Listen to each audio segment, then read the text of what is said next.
Ladies and gentlemen, welcome to our Pokemon Fire Red speedrun series where we see who is the fastest Pokemon that we can use to defeat the game and defeat the Elite Four. Today's episode is Teddiursa. If you know, you know. If you don't, you don't. And today we are going to see how fast he can beat the Elite Four. We obviously pick up Teddiursa and we nickname him Teddy. And we are going to be taking on our rival immediately.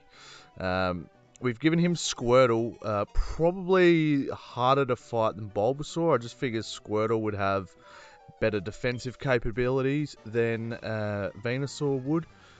So we get underway with our first battle here, and even though it does say GW Sharpie RPG on the bottom of the screen here, I am actually testing this on the main channel first, just to see if you guys like this kind of thing on the channel or not, and if these videos actually do really poorly, I will relegate them back to their original intended position at GW Sharpie RPG, but I just wanted to give this a quick test on my main channel to see if you guys have any interest in this. Let me know as well if you would like a certain Pokemon to be used in a challenge like this in the future below, and yeah, the first few comments to get in, I will make sure that I do those challenges. So, as you can see, Teddiursa has quite a good attack start, and I believe he's in the quick level up category as well, so he is likely to level up very quickly.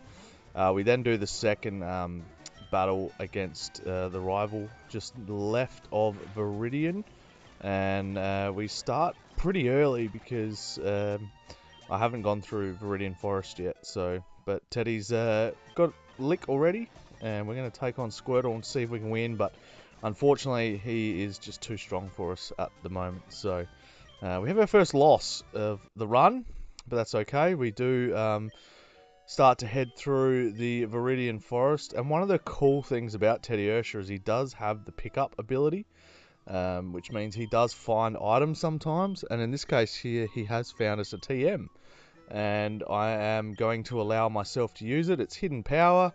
It's one of the TMs that he can find along the journey, and we actually teach it to him because I'm tempted to find out what kind of power or what kind of element the hidden power is. So we go back to fight Gravy and see what the hidden power is, as well as trying to get that extra experience, because I feel like we're going to need it later in the run. I'm going to battle basically as many trainers as I can along the way and do the best that I can to try and level up Teddiursa as quick as I can. So we do try a hidden power. It does miss, and we're going to do it again. And it has just a regular effect on Squirtle. So we know now that it's a certain number of types. We just need to narrow it down on a few opponents and find out which type it is to help us out in the future. But we do have our big battle against Brock now. And we are level 13 as we come out. We're going to try Hidden Power immediately and hope that it's super effective. And it is. So we get pretty lucky, but I think it is on the lower end of the damage of Hidden Power. So Hidden Power can range from, I think it's 20 to 70 power. I could be wrong on that. If you do know, let me know in the comment section below. It is a bit of a weird move. But having the ability to use Hidden Power and not just rely on Lick is extremely, extremely beneficial for this battle. So yeah, we do get really, really lucky with Teddiursa being able to find that hidden, or the technical machine. It was very handy to get Hidden Power and take out Onix here. We do manage to just win this battle. Teddiursa's attack stat is pretty good. It just needs to be honed a little bit. I think I haven't checked his nature. I think he's got a mild nature, which is actually good for special attack. But yeah, we do get our first badge, and we beat Brock reasonably quickish from what I was predicting we would do. We do pick up Rock Tomb as well, which is handy. The time, after 48 minutes, is when we have our first badge, and that is one of the fastest starts we've had. We do make our way through Mount Moon, and we do teach Teddiursa Mega Kick and Mega Punch, because he can learn both. So we get pretty lucky there. And then we head up to Cerulean City. We now have the rival battle, where there is a considerable challenge here, but our level is now level 21, so we are reasonably tanky, and we do have some very nice stab, decently strong moves. Mega Punch obviously being the more accurate of the two, and Mega Kick being the harder hitter of the two. But this is really good for the future of our run, having two normal time moves that we can rely on to really just get us out of situations that we, get stuck in, or if we have a battle that's going to be a bit tricky going forward. If we have a big powerful move like Mega Kick, then we can use that to get out of some certain situations against some reasonably strong Pokemon in the future. But he does bring out the rival Squirtle. I never understood why they didn't just evolve him into Wartortle. Like, the game thought that it would be too hard, whereas there's like a extremely powerful level 21 Starmie in the gym right around the corner. I don't know why they ever did that. I think it's dumb. I think that that was the first little inkling that they were taking it easy on the player, and I really don't like that. I wish that was a situation where they evolved the rival starter Pokemon. But anyway, I digress. So we do have the battle against Misty, and we are now level 25 after having to go to see Bill and get the ticket to the SSN. So we are quite tanky now, and we do have Feint Attack, and Feint Attack is actually super effective against Starmie because she is part Psychic type. So it does a fair bit of damage, does about over half, and we're going to go for it again and hope that she doesn't crit. She doesn't, and we get pretty lucky here. We hit Feint Attack, and we knock it out. We get the high roll, so we're very lucky there. So we get our second badge. We'll have a quick look at the time. Hopefully I remember to do it. I am commentating this after playing this a long time ago, so I'm almost watching it again for the first time myself. Alright, let's have a quick look at the time. I did remember, 1 hour and 59 minutes. So you got to think from the 48-minute mark when we beat Brock all the way through to, seeing Bill, getting through Mount Moon, and then getting to beat Misty. It was about an hour. We're on pretty good pace here at the moment. We do have the SSN rival battle now as well. We did grab Diglett so that we have the cut HM available to us so that we can get into the Lieutenant Surge's gym for the 3rd gym badge. We use a Mega Kick and we take out Raticate. Not really stressed here at the moment because our level is so high. We are quite strong. We are looking very, very comfortable going forward. I'm lucky I changed my move so that I didn't lose my Feint Attack there. He did have to, unfortunately, disable Mega Kick, and then we come up against Wartortle, who we are 9 levels in front of now, so we're flying in terms of levels.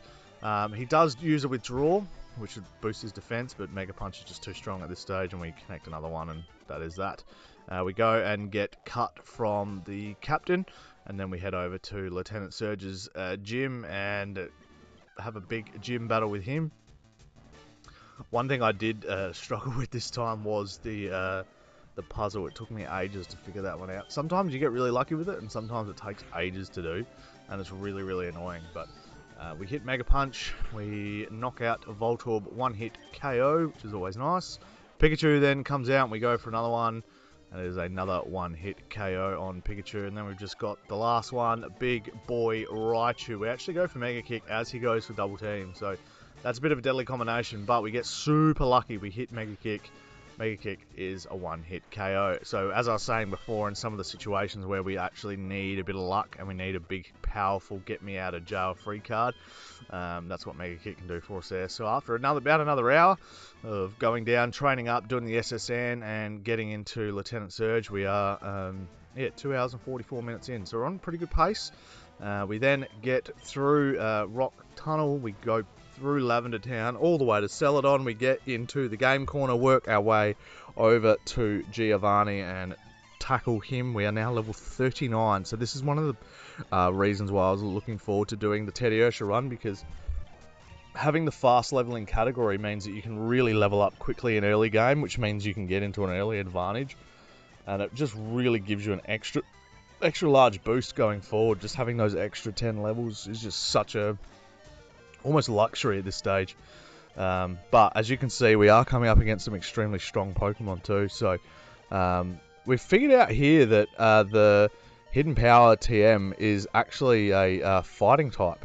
So, and we get super lucky here. He uses Tail Whip instead of knocking us out as well, which is super, super lucky. So we actually beat Giovanni there, but he should have probably beaten us. And yeah, we get very, very, very lucky with the fighting type hidden power. We then head over to the rival fight at Lavender Town, and we take on him. He's pretty low level here compared to us. He does have quite a big spike in between this battle and the next one. I think his final starter Pokemon here is only level 25, whereas the next time we see him, they're level 40. So it's a 15 level jump. It is a fair sort of lot of game in between that we do end up skipping through as well. Like, you know, you go through the fifth and the sixth badge by the time you, oh no, the fourth and the fifth badge by the time you see your rival the next time. So he's trying to evolve into a Ursaring, but we do not allow that. And then we do head over to Erica and take on her again. This is one of those battles that probably won't be too hard going forward. I am a bit nervous about some of the rougher battles later on in the game. But here we are. We take on a Victory Bell, level 29. Teddiursa is now level 43. So we are flying at the moment. And we have picked up the Aerial Ace TM. So we did teach Aerial Ace to Teddiursa. We do get paralyzed, which is a bit nerve-wracking because... but it's also handy because that means that she can't poison us. So we do have the 30% chance of a move not occurring for us, but at the same time, we also can't get poisoned and they can't whittle down our health as much. I do not allow myself to hold any items in battle. I don't believe in these runs. I haven't done them for a while, but yeah, looks like we lose, and we do. So we get pretty unlucky there. So we're going to have to come back and have another crack at it, and just hope that we can, you know, find a way to get the job done. We get lucky that time with a one-hit KO and another one on Tangler as well. So we really are flying through here. We hit another Aerial Ace and almost knock out Vileplume. So that early stun spore that she did to us with Victory Bell in that first attempt was just super unlucky. So we take out Erica and we get our 4th badge. Let's have a look at the time and see how we are rolling. Did I forget? I think I did. I do normally try and remember to show the times. I obviously forgot that time. Apologies, everybody. We then actually find our way. We do Silphco really early. This is one of those things that I tend to do like really late. But I don't know. I just wanted to give it a bit of an attempt. So this is where the rivals team has jumped an extremely fair amount. We have learned Slash in the meantime. So we've got a high critical 70 base power or 75 base power normal type move, so it does get the stab boost as well. And as you can see, Execute there with the paralysis on us really does some damage. I think I go for Feint Attack here, but it was a dumb thing to do because Feint Attack is actually a special in this game, and I would have been better off going for Slash instead. And Blastoise here going for just a water gun knocks us out. We, yeah, have to come back even bigger and badder. So we then go down and meet Koga for the 5th gym badge. And he's a tough one. He's always a tough one because he's got such bulky, at least 2 of his Pokemon are super, super bulky, and Muck and Weezing. And you really don't want to get poisoned early on in this battle because it just makes it such a hard job to beat those bulky mons later on in the battle.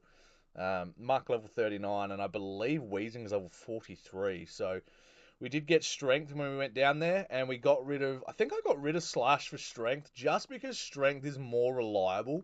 It's that extra 10% stronger of a move, and then we can just like rely on the extra strength always being there rather than, I think the crits are like a 10% or 20% chance of happening. So as you can see, we get really close to beating Weezing there, but no dice. So we come back and we have another crack at it at level 52.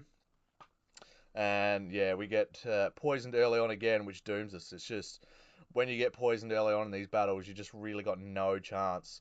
So we head back and have another crack at the rival battle instead. So I did this a bit just to try and keep it a bit more entertaining for me, because there's nothing worse than just doing attempt after attempt. And one thing that I am doing in these runs, also if you've made it this far, comment the favourite Pokemon run that you've seen so far of these. If you have Just discovered them on this channel. I've done them a few years ago, so I thought I would restart them up. But um, comment the favorite run that I've done so far. Obviously, Kangaskhan being the fastest, I think was extremely surprising to me. I thought Starmie would be the outright winner, but I think there'll be a few more in the future that we do that'll be a lot quicker. But also at the same time, what I'm doing with these runs is I'm not actually allowing myself to reattempt these battles. So like if I lose, then I have to go back and walk in there, and that costs me more time because I want these runs to be as legitimate as possible. So I'm not using any rare candies. I'm not cheating in any way. It is literally just a solo run where I'm trying to, um, get the Pokemon strong enough so that they can beat everything. So there will be other runs that I try where, maybe the one that I'm thinking about doing soon is Fire Red. Can I beat it using only Brock's team that you fight in Fire Red? So it's only a Geodude and an Onix. In those runs, I will be using rare candies because I'm not going to be timing myself and stressing about times. It's just more or less, wanting to know if I could actually beat Pokemon Fire Red. But anyway, as you can see, we're back at level 55, and we don't get poisoned till later in the battle, and that is really the difference here. So like I said earlier, getting poisoned was just what doomed us straight away.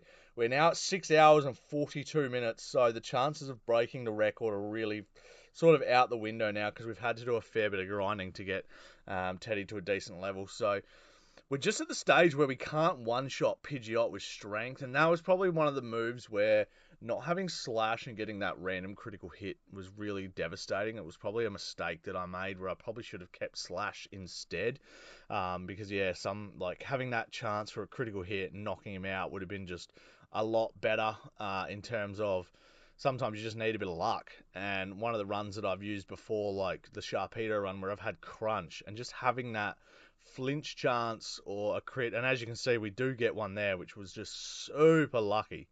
Super lucky. So we knock him out, and then we take on Growlithe, and we take him out too, but we do have a lowered attack stat, which is really annoying. So Execute does come out, we hit it with Aerial Ace, and of course, because we've had our attack lowered, it doesn't actually defeat Execute straight away. We do get up to 58, and we have a big boy Alakazam here. So we're not using any like potions or anything in the battles either for this run. So I need to try and beat every trainer without using any potions or any items in battle. And then we do have a fair hit on Blastoise there, and I think he only has Water Gun.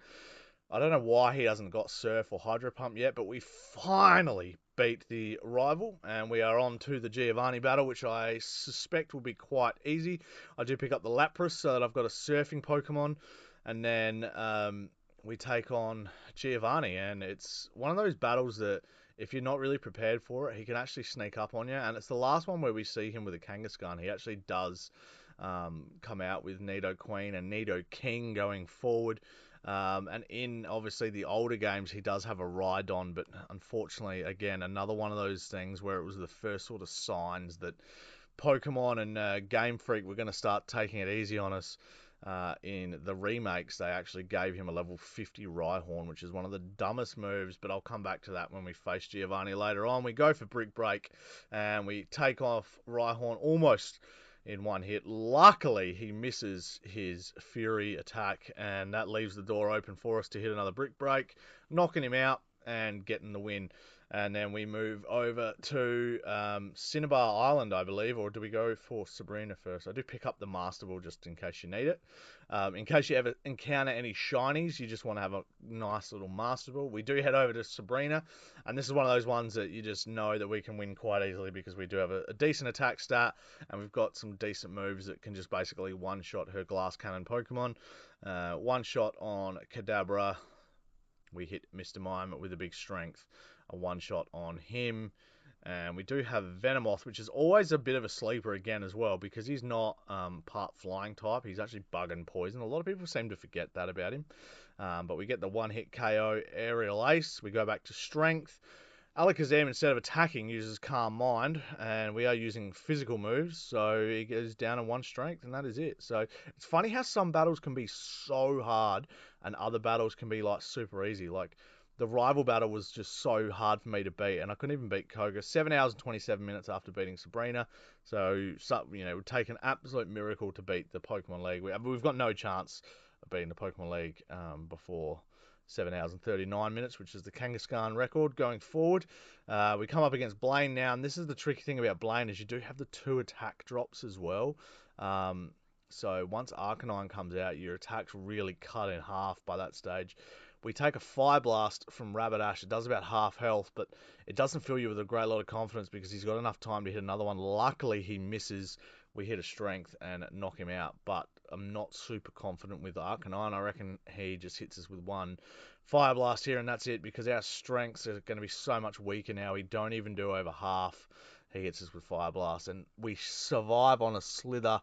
We need a crit to win, and we don't get it. He hits us with Bite, and we lose. So that's some of the challenges you face when you do a single Pokemon run is that, when you get these like status drops, it really does affect your run going forward, because having your attack halved twice in these battles is just super, super annoying.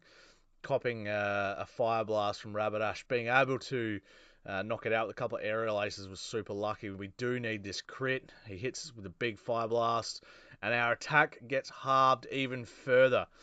We do have a Raw Sperry to help us with that. I wasn't sure if I was using items. Maybe I am. Maybe I am using items. I think I did use them for a lot of those runs. Maybe I did. I can't quite remember. I thought I wasn't, but obviously I did. So we do use the Raw Berry. We do heal ourselves up, which I haven't done in this run yet, which is strange. I think maybe I was conflicting like stories in my own brain, because I reckon from memory from the Aaron run where I had to be level 95 to beat the whole game, I think I was using potions the whole time. 8 hours and 24 minutes is the story so far. 7 badges in, so we're around the Haunter mark at the moment, but we still do need a long way to go to beat the Elite Four. We're level 66.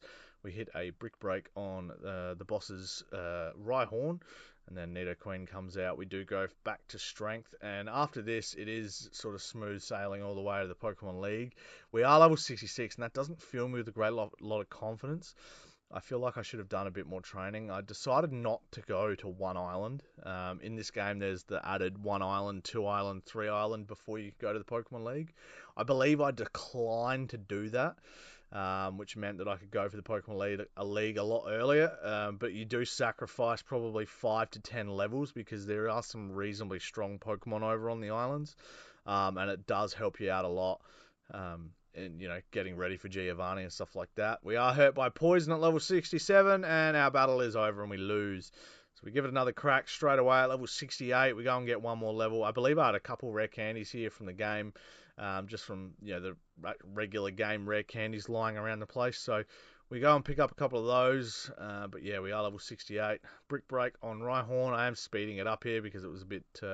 by that point, I was getting a bit sick of losing to a lot of battles. We have an Oranberry. We can go Brick Break on Rhyhorn. Almost the one-hit KO. We're still quicker because Rhyhorn's super slow, and we get rid of him. So we do get Earthquake, which is super handy. It's 9 hours and 2 minutes. So we're sitting around the Magneton and Breloom run at the moment, and I'd love to say that we can beat the rival easily here, but unfortunately getting that Feather Dance just makes life so much harder. As you can see, we against the Giovanni battle, we could beat Rhyhorn so easily, whereas now we've had like a 3-stage attack drop, and we are now burnt, so we got no chance of winning this. It's just super hard. Future Sight, the burn keeps chipping away at our health. Level 69, and we are gone. So we got to do it all over again. So that's just one of those things that when you have an attack drop like Feather Dance at the start of the battle, it just, for a physical attacker like Teddiursa, it makes such a difference. It makes it so much harder. And not getting burnt this time is a much bigger improvement from the past battle. So we do have Faint Attack, and Psychic knocks us out, which is a terrifying thing. We come back at level 72. So we go and get a couple of levels. I think we had like 3, or I think I had 5 rare candies on me, so I've got a couple left over from grabbing them throughout the game. I believe there's 3 at least early in game, then you can get one in I think the Pokemon Mansion. There's one. Where's the other one? There's another couple along the way. Oh, there's one in the Lavender Tower as well. So yeah. All right, level 75. we, we use our remaining rare candies, and yeah, it's a tough battle, and it really worries me going forward for the Pokemon League because I honestly thought if I was level 75, I would breeze through these battles, and now that we're a little bit stronger, we actually are. Um, and I should have known there with Feint Attack. I don't know why I kept trying to use it. Strength is clearly the move to make there. Blastoise now should have Hydro Pump, so it should be a bit more interesting here. He does go for Rain Dance, which is a bit of a surprise. I don't know why you would go for a setup move straight away. We go back to Strength. He hits us with Water Gun, so maybe he doesn't have Hydro Pump yet, which is so dumb. We survive on 5 health. We knock out Blastoise, and we are off to the Pokemon League, baby. Let's go. So the thing that worries me about this run is I need a lot of luck to beat the Elite Four here. So we get to the Elite Four at level 79. So we obviously only get 4 levels through Victory Road. Um, and we have having Brick Break makes such a difference so that we can take on the Ice types. But at the same time, one of the things I've learned with Cloyster, he's got such a high defense. Feint Attack is actually better because you can use his weak special defense against him. So we do that there.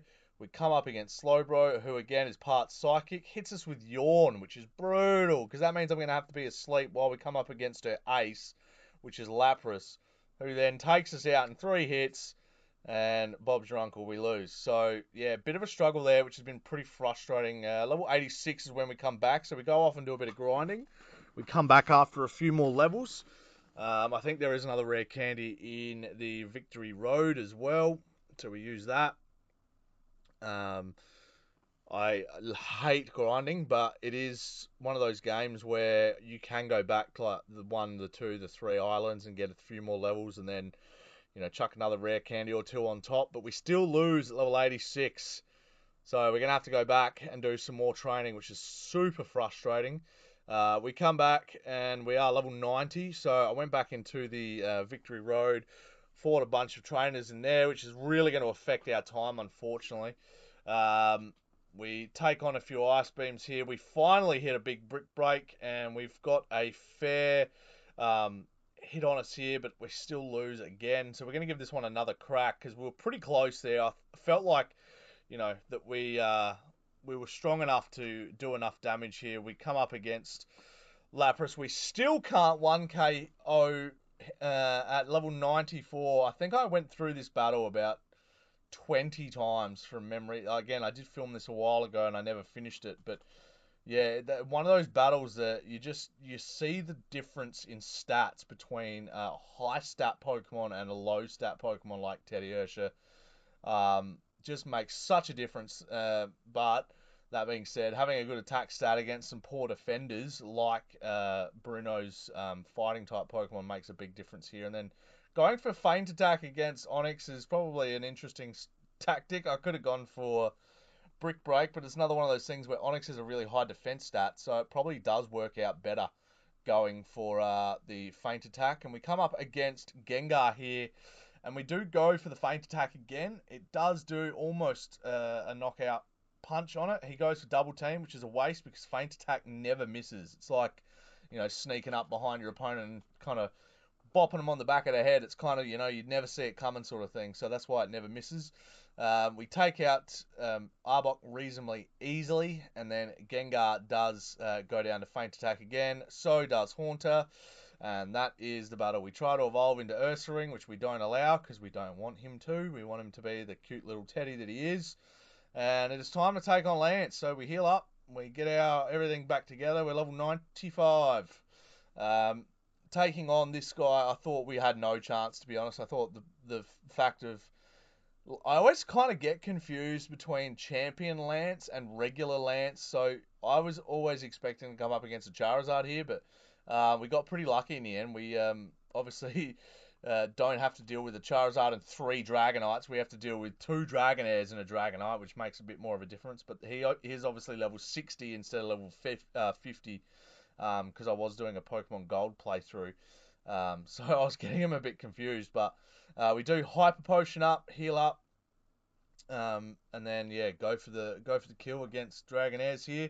We do get paralyzed, which is super annoying, but I went for Aerial Ace because again that move never misses as well. Sort of thinking here, what do I do? Do I give it a crack or do I heal up? I do choose to heal up again, which was probably the right move. He went for Outrage a couple of times, ended up hurting himself, and that was the battle. So the challenge here is obviously Blastoise with Hydro Pump and dealing with the Feather Dance from the Pidgeot. So level 95, and we'll see what we can do here. We can see if we can get lucky.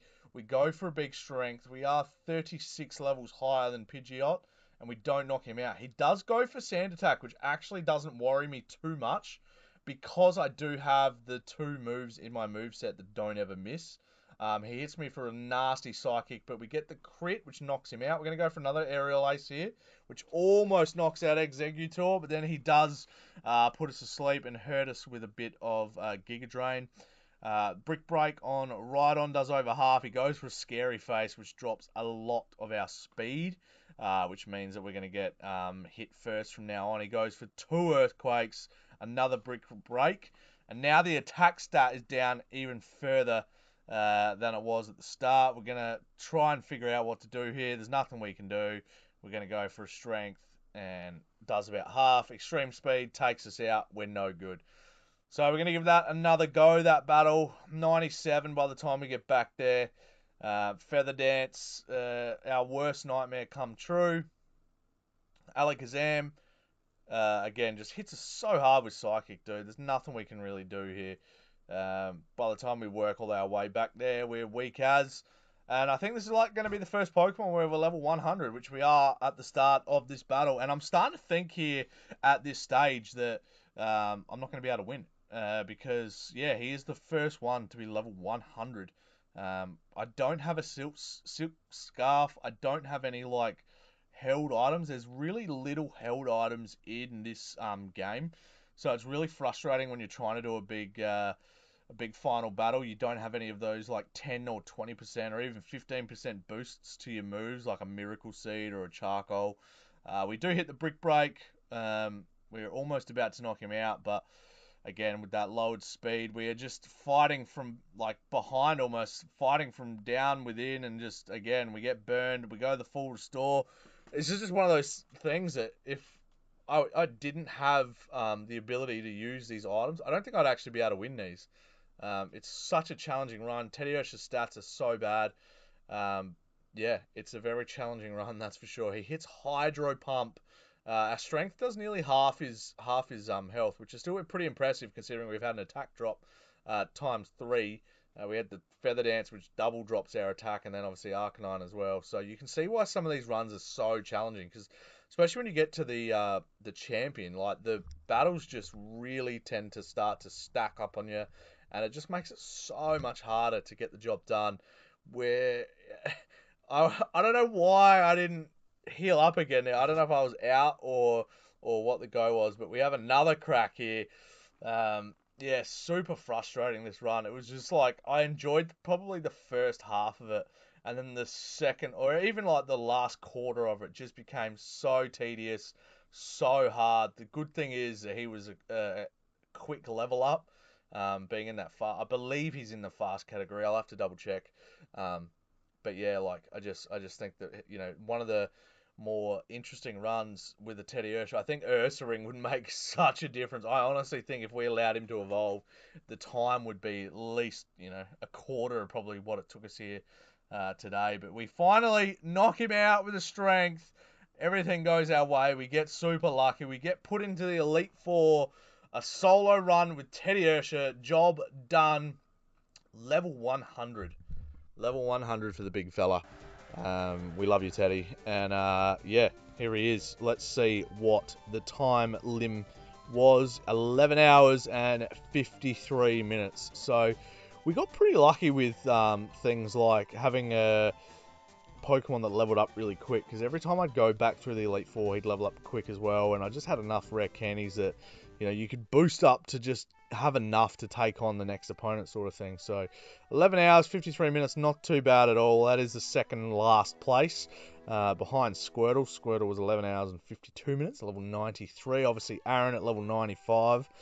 He did have some good moves on him, though. So if you guys did enjoy this run, please make sure you do like and subscribe. And thank you so much for watching. I will see you guys in the next video.